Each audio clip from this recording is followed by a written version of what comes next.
Welcome you all for the next lecture on the inorganic chemistry of life, principles and perspectives. In the previous class, we have been looking at ion binding properties.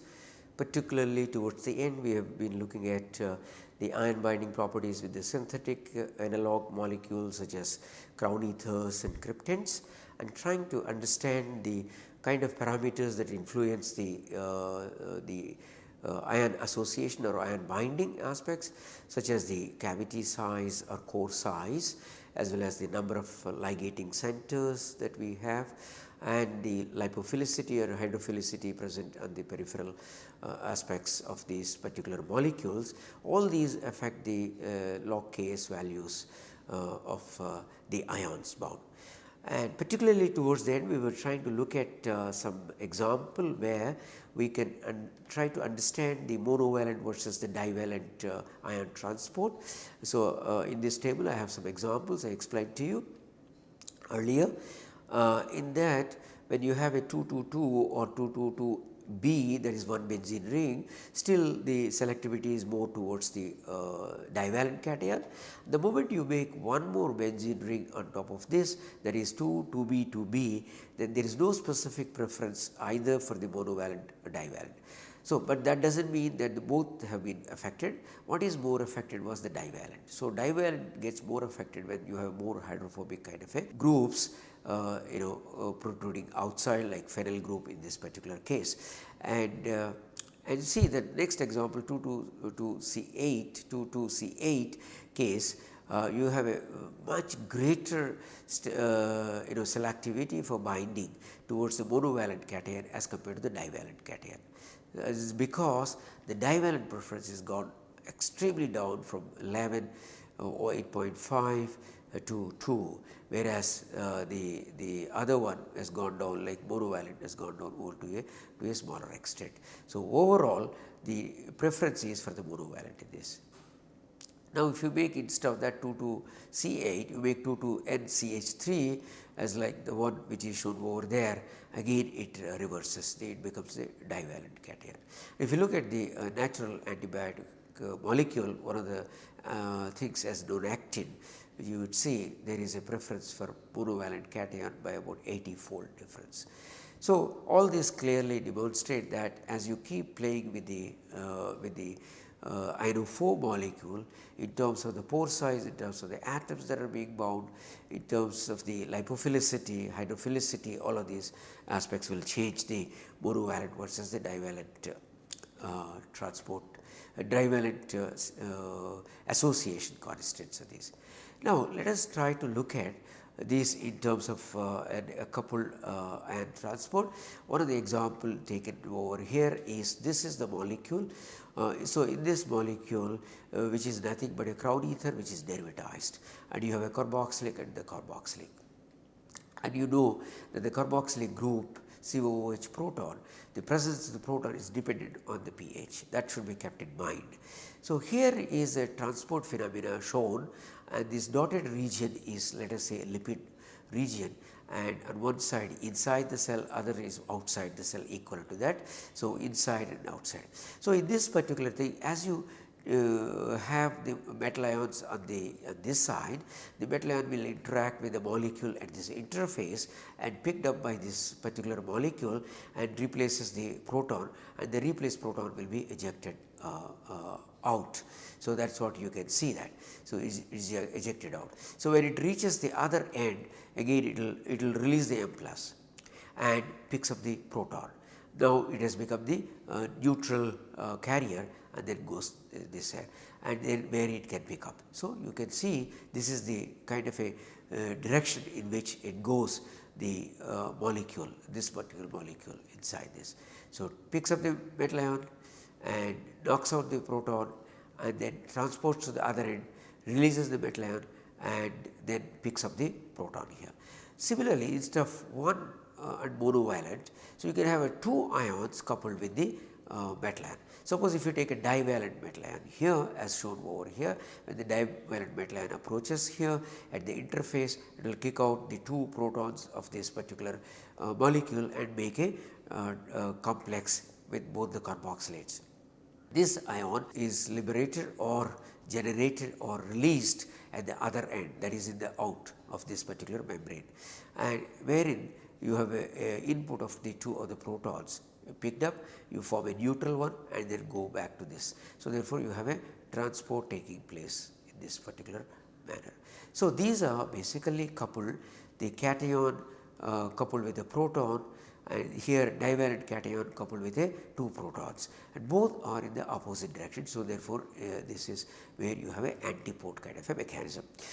So, same thing we can understand that by looking at their log Ks values as a function of pH. As I mentioned, the protonation abilities will depend on the pH values, whether the COOH is fully in the protonated form or COOH is in the COO minus form, that will depend on the pH value that you have here. So, the x axis has a pH variation going from left to the right, increasing the pH. Now, for the same molecule, as you increase the pH, the K plus stability goes down. See, as you go to the, on the other hand, if you look at this particular curve, and for the calcium 2 plus, it goes up. So, initially there is very little binding for calcium, and as the pH increases, the binding becomes very strong and very log Ks. And for K plus, initially there is a high association, and as you increase the pH, it goes down, the stability goes down. So, exactly reverse. That is because at the lower pH, you have the molecule in the protonated form with the COOH. As you keep increasing the pH, one of the COOH loses the proton. As you increase further the pH, both the carboxylic groups will lose the proton and becomes both COO minus. So, since calcium has got a very high affinity towards the carboxylate, as we have already studied in the earlier classes, the calcium bound complex becomes much more stable at this particular higher pH. So, at the lower pH, potassium plus can make the complex. So, when you have a COOH, can still form a complex with the potassium plus, when the COO minus and both the COO minus calcium plus complex is very much favored. So, therefore, the nature tries to utilize various chemical groups which are susceptible even to the pH and help, besides the other points which I explained to you earlier, the pore size, the ligating number of ligating atoms, the lipophilicity, hydrophilicity of the molecule as well. Now, having understood the log Ks very well, let us look at the next aspect. How would we compare the log Ks with that of the transport? In this particular slide, we have picked up two molecules. One is the 222 cryptand, other is 22C8 cryptand. And you know, here you have all 6 oxygen atoms, here you have 4 oxygen atoms, and one of the strand is completely carbon chain.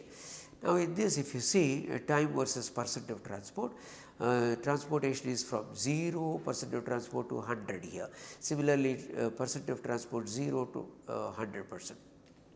Now, if you look at taking the 222 and adding K plus, so over a period of time, as you can see, almost no much transport.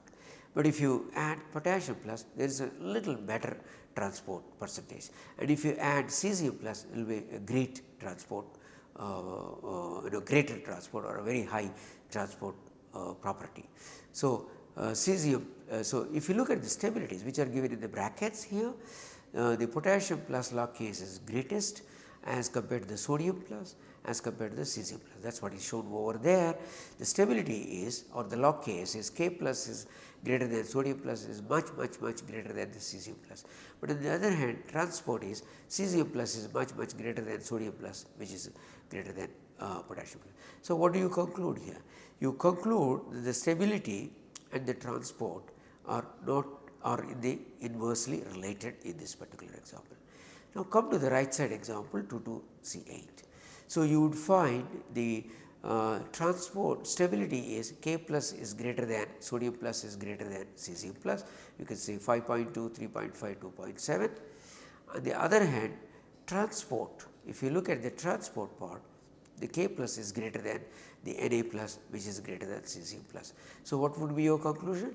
Both the stability order and transport order are are directly proportional, whereas here the stability versus the transport are indirectly proportional. So, what does this mean? So, if you take one molecule, you are getting inversely proportional. If you take the other molecule, you are getting directly proportional. So, this is a kind of a controversy, which is definitely is not a controversy. If you look at carefully and try to compare, whenever you have K plus values in the range of 4.5 to 6 range, then you get the maximum kind of a transport. All other times, even if you have a greater stability, transport will be lower than that, and that is what we are trying to find. So, therefore, the stability order and the transport order have no correlation, neither the direct relation nor the inverse relation at all. It is this value of the log Ks which is determining.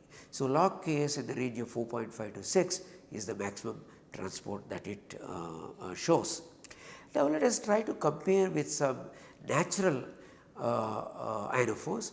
If you look at the natural ionophores, the monensin, which is for the sodium, which shows 5.8, and if you look at the valinomycin, it will show for the calcium 2 plus is the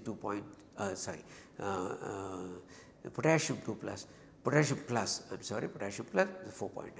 So, somewhere around 5, in the vicinity of the 5, you have the greater the affinity of these ones. So, the natural valinomycin, which is specific for calcium, potassium plus, has got around 5 log Ks value, and for monensin the sodium plus has got 5.8. So, in the range of 5 plus or minus 1 seem to be the optimal value for the natural ionophore, and the same thing that we had tried to look for the other ionophore, which is the synthetic ionophore. So, therefore, in effect what we would like to say is that for the natural ionophore or the synthetic ionophore, the main thing that is basically reflecting is the log Ks value. If the log Ks value is the range of 4.5 to 6 range, that is the most preferred one.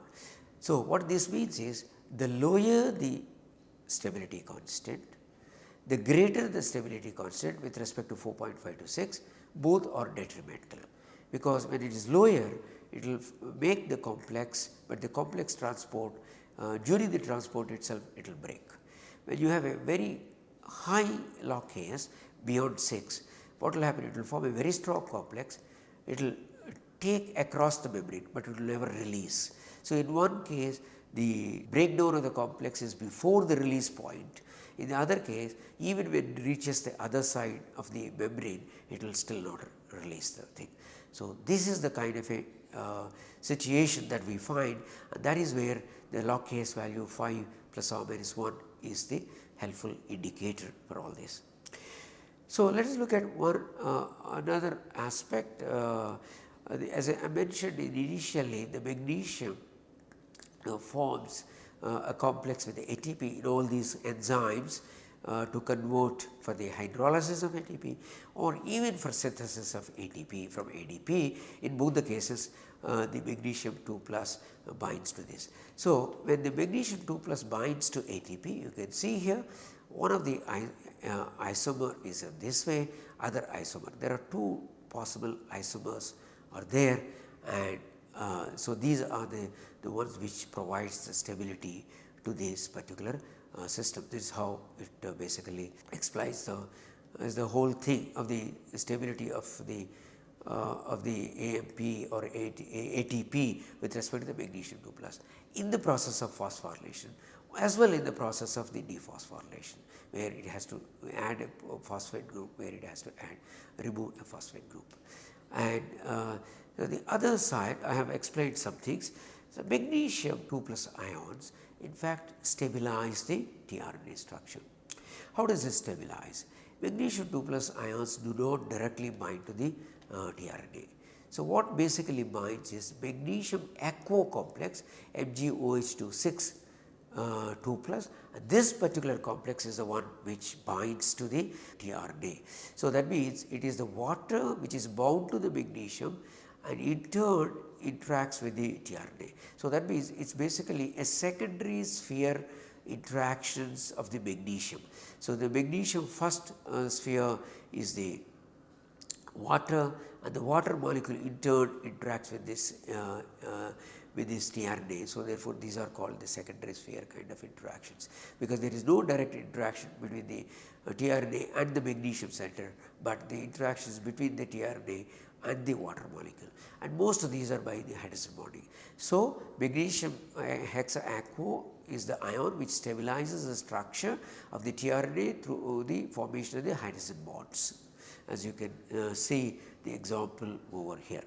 So, therefore, in this particular lecture what I have talked to you is about the monovalent versus divalent balancing or selectivity in terms of the log Ks values that I have explained.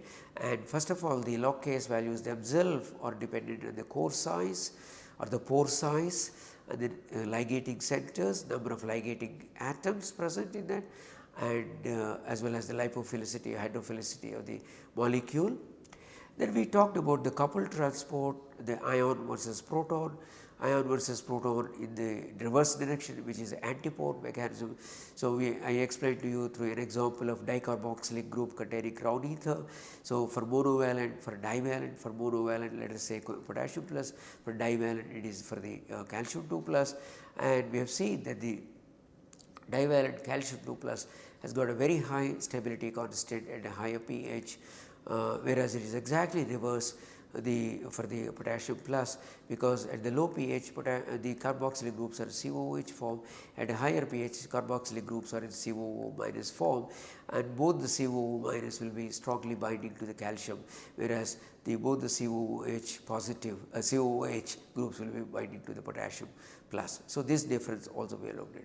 Then we have looked at the stability versus the transport ability.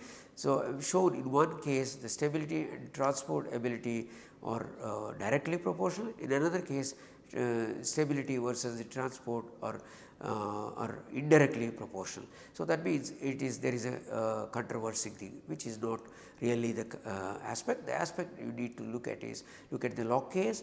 So, wherever the log Ks is the range of 4.5 to 6, that is the one which is favored, and this is comparable with the natural ionophores, and that is what I have shown in the end. Thank you very much.